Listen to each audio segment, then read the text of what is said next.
Bienvenidos a nuestro programa sobre el Evangelio Dominical. Estamos en la lectura del texto del Evangelio según San Lucas en el ciclo C. Pero hemos venido constatando a Jesús como un buen maestro que siempre está enseñando, como lo hemos venido notando en nuestra lectura del evangelista Lucas en los domingos anteriores. Jesús se encontraba en diversas circunstancias de la vida cotidiana que encontraba en su camino una para transmitir una enseñanza. Al fin y al cabo, el reino es así. Su aprendizaje parte de y conduce a lo más profundo de la vida. Lo importante es que al anterior de cada día de las esferas de la vida humana, Jesús va introduciendo las semillas del reino, que genera una verdadera revolución en las maneras de pensar y en los ámbitos que siguen reglas de comportamiento ya previamente establecidas por la cultura en sus diversos ámbitos sociales, económicos, políticos y culturales. Jesús lleva a repensar la vida, no con simples frases de efecto, sino con análisis profundo. Jesús entra en la vida cotidiana ya configurada por cada persona y la sociedad cuestiona y propone. En esta dinámica hace emerger de dentro de las conciencias desnudas la fuerza renovadora del reino, mano creadora su Padre en medio del mundo y del impulso arrollador del espíritu de amor que moldea la vida según el querer de Dios. Escuchemos ahora la página del Evangelio. Está tomado de Lucas 14, 1 y 7 al 14. Y sucedió que habiendo ido en sábado a casa de uno de los jefes de los fariseos para comer, ellos le estaban observando. Notando cómo los invitados elegían los primeros puestos, les dijo una parábola. Cuando seas convidado por alguien a una boda, no te pongas en el primer puesto, no sea que haya sido convidado por el otro más distinguido que tú, y viniendo él que os convidó a ti y a él, te diga, deja el sitio a este, y entonces vayas a ocupar avergonzado el último puesto. Al contrario, cuando seas convidado, vete a sentarte en el último puesto, de manera que cuando venga el que te convidó te diga, amigo, sube más arriba.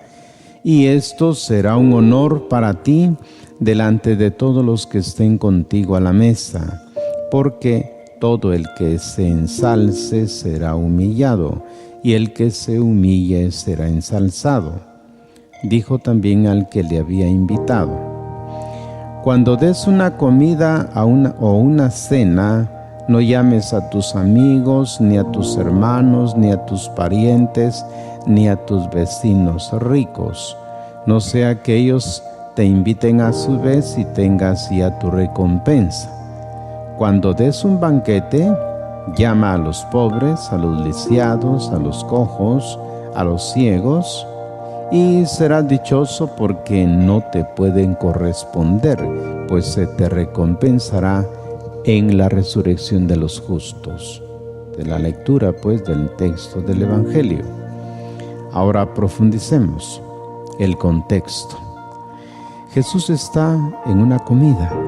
Allí cada una de sus acciones queda retratada por la lente pública, sobre todo por aquellos que ya lo consideran una persona incómoda. Dice el texto: y sucedió que habiendo ido en sábado a casa de uno de los jefes de los fariseos para comer, ellos lo estaban observando.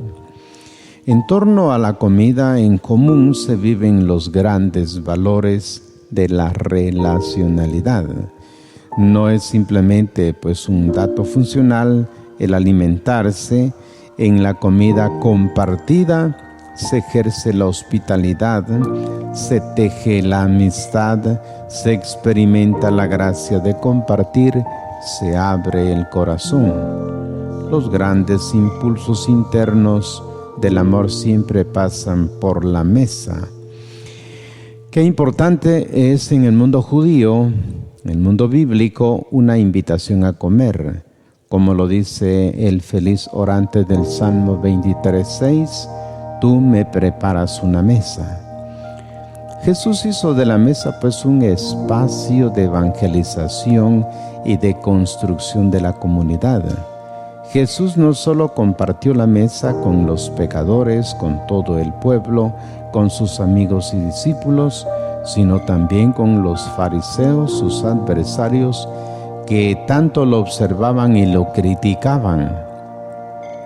En el caso que nos ocupa el día de hoy, el de una cena con fariseos, notamos que con esta ya es la tercera vez que Jesús lo hace. Por tanto, es la primera vez que vemos a Jesús en una circunstancia de estas. Lo que llama la atención es que esta vez está en casa de un representante de lo más alto de la sociedad judía de su tiempo, su anfitrión, uno de los jefes de los fariseos. Jesús también evangeliza pues a estos altos niveles de la sociedad, entrando hasta el comedor de sus propias casas. A esto se suma que la cena ocurre en sábado, justo la ocasión en los que los milagros se han vuelto más polémicos por los fariseos. Y como era de esperar, hace allí delante de ellos un nuevo gesto de misericordia con un enfermo de hidropesía. Jesús pasa de observado a observador. Después de la curación del hidrópico y de la lección sobre la misericordia inaplazable, dejando a su auditorio sin argumentos para la crítica, Jesús ahora pasa de observado a observador. A partir del análisis de dos puntos importantes del mundo de la etiqueta en los banquetes, la distribución de los puestos en la mesa y la lista de los invitados, Jesús saca dos lecciones importantes para la vida de sus discípulos. Todo se coloca bajo una nueva lente. El problema no está en lo externo, sino en la motivación interna, lo que es el honor. La etiqueta en la distribución de los puestos de la mesa, vemos las tres partes de esta sección del pasaje evangélico: una observación, una parábola y la aplicación. Una observación, notando, dice, cómo los invitados elegían los primeros puestos. ¿Qué hay detrás de este comportamiento? Una de las necesidades humanas es la estima. Esto se percibe en la aspiración al reconocimiento. El problema en cuando se busca por medio de la competencia ser superiores a los demás, tener posiciones más altas, estar más adelante. Esto último es lo que Jesús ve en los comensales de aquella mesa. Quieren los puestos más visibles, los que indican pues superioridad. Esto que sucede pues en las comidas formales también sucede en la convivencia humana y en todos los estratos sociales. No es fácil reconocerle a las otras personas nuestros mismos derechos y nuestro mismo valor. En esta feria de las vanidades aparece el deseo de la afirmación personal mediante la comparación. Lo nuestro es superior o mejor que lo de los otros. De esta comparación proviene un criterio errado de valoración. Jesús propone una parábola cuando seas invitado. En una parábola Jesús propone una regla de comportamiento diferente para los comensales. Cuando seas invitado a una boda, no te pongas en el primer puesto, no sea que, y entonces vayas a ocupar avergonzado al último puesto. Su frase proviene de la sabiduría popular. Quien busca los primeros puestos de manera directa o muy deprisa puede terminar recibiendo más humillación que honra. No hay que correr riesgos. Sin embargo, detrás de esto puede suceder que no haya verdadera humildad, sino una estrategia para salirse con la suya. A lo mejor de esta forma la honra puede ser más evidente ante los demás invitados a la hora en que el anfitrión lo haga ascender de lugar. Puesto que lo que Jesús quiere no es simplemente recordar una regla de sabiduría, sino ir hasta el fondo de las actitudes, es que no hay que perder de vista la idea principal. Hay que dejarle al patrón de la casa la tarea de la asignación de los puestos. Los puestos no dependen de los méritos que creemos tener, sino de la gratuidad del anfitrión. Por eso viene la aplicación.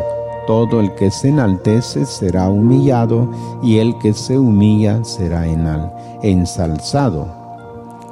Pone en crisis pues el tipo de comportamientos. Toda búsqueda de honor fracasa delante de Dios. Es más, tiene un efecto contrario. Dios no está dispuesto a admitir las jerarquías de honor que nos inventamos los hombres. Todo lo que hagamos por dar brío a nuestro honor, prestigio y esplendor carece de valor en presencia de Dios. Por eso, en este tipo de cosas, no vale la pena gastar energías, porque pertenece pues al mundo de la vanidad, que en el fondo es vaciedad, una forma de egoísmo por la exaltación del propio yo. Es Dios, no nuestra ambición, quien nos da el valor en la importancia que tenemos. Bajo la mirada de Dios, de ahí que el verdadero lugar del hombre es el que ocupa ante Dios y no el que puede ganar esforzándose en su propia promoción. Lo mismo vale para las relaciones entre nosotros. Hay que evitar la autopromoción y más bien actuar desde la humildad. No nos corresponde a nosotros, sino los otros, la promoción. Un principio de vida pues evangélico. La última palabra sobre el valor de la persona la tiene Dios. Esto ya lo había dicho María en el Magnificat. Derribó a los potentados de sus tronos y exaltó a los humildes. Todas estas actitudes provienen del fondo del corazón. Por eso se retoma como conclusión de la parábola de la oración del fariseo y el publicano. Todo el que se ensalce será humillado, y el que se humilla será ensalzado. La lección se volverá a escuchar pues en la última cena, donde irónicamente los discípulos van a pelear por los puestos. Jesús le responderá con un llamado al servicio humilde, de lo cual Él es el mejor ejemplo. Pregunta Él, ¿quién es mayor, el que está a la mesa o el que sirve? ¿No es el que está a la mesa? Pues yo estoy en medio de ustedes como el que sirve, afirma Jesús. La etiqueta pues en la elaboración de la lista de los invitados, ¿cómo debe ser? Dijo también al que lo había invitado.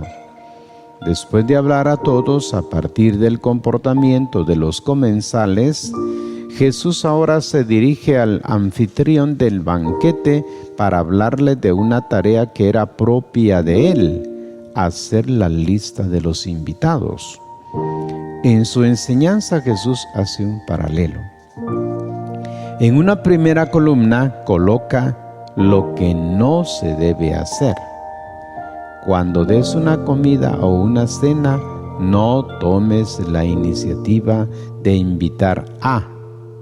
En la segunda describe el comportamiento deseable. Cuando des un banquete, toma la iniciativa de invitar a. Una comunión pues a partir de la nivelación de dignidad. En la primera lista aparecen 4 grupos: los amigos, los hermanos, los parientes y los vecinos ricos. Normalmente las relaciones se establecen con personas pues que están al mismo nivel. Esto permite el intercambio. Se puede devolver la invitación o dar regalos que estén a la par de la situación. La comunión aquí se fundamenta en la posibilidad del intercambio. Con este criterio, el círculo de los invitados se reduce, llegando al exclusivismo. Los pobres y los miserables quedan automáticamente excluidos. Ahora bien, la comunión que elimina la desigualdad. En la segunda lista, la que Jesús recomienda, la invitación se dirige a todos aquellos que las diversas circunstancias de la vida pues han marginado. Frente a los 4 primeros grupos ya enumerados, Jesús propone 4 grupos nuevos: los pobres, los lisiados, los cojos y los ciegos. Se trata de personas que no tienen cómo corresponder con otra invitación en la tierra, sino que será Dios quien lo hará en la resurrección. Con este comportamiento se reconoce en todas estas personas su igual valor y dignidad. De esta manera Jesús refleja una nueva manera de entender las relaciones humanas. Según esto, las relaciones humanas, habitualmente fundamentadas en la reciprocidad, se basan más bien en un amor unilateral, así como lo es el amor de Dios por cada hombre. Dios nos ama por encima de todo, a pesar de que no querramos o no estemos en condiciones de responderle a la altura de su amor. Llama la atención que Jesús colocó dentro de esta lista, después de los pobres, 3 grupos de enfermos: lisiados, cojos y ciegos. Cuando uno lee el segundo libro de Samuel 5:8, uno se encuentra con que los ciegos y los enfermos no eran huéspedes agradables para David. En Qumran, la regla de la comunidad, los esenios excluían también a los enfermos, a los cojos y los ciegos de la vida comunitaria. ¿Cómo sería entonces la reacción del anfitrión, un jefe de fariseos, cuando Jesús le dijo a quién debía invitar a su mesa? En conclusión, con esta enseñanza Jesús no está queriendo decir que no haya que comer con los familiares ni con los amigos a los que se opone rotundamente. Es al exclusivismo y a la marginación de los menos favorecidos. Hay que vencer el exclusivismo derribando los muros y los círculos cerrados en las relaciones humanas. Hay que vencer la repugnancia y los prejuicios. El corazón debe ensancharse para darle espacio a todos, especialmente a los desfavorecidos, los abandonados, los que sufren, y acogerlos con amor, haciéndolos parte de nuestra propia vida. Habiendo comprendido que nuestro honor depende de nuestros méritos, no depende de eso, sino de la gratuidad del corazón de Dios, construiremos nuevas relaciones en el mundo que no se basan en la utilidad que nos pueden reportar, sino en el valor infinito que tiene cada persona. Esta es la comunión que anticipa el modo de vivir definitivo en la resurrección. Así que nos quedamos con esta enseñanza quizás planteándonos una pregunta: ¿cuándo fue la última vez que organizaron alguna fiesta o invitaron a alguien de comer? ¿Con qué criterio pues hicieron la selección? ¿Qué nos pide hoy en la iglesia? ¿Opto preferencial y proféticamente por los pobres? ¿Cómo lo hago en la práctica? Son las preguntas a las que debemos darle una respuesta. Gracias por su atención.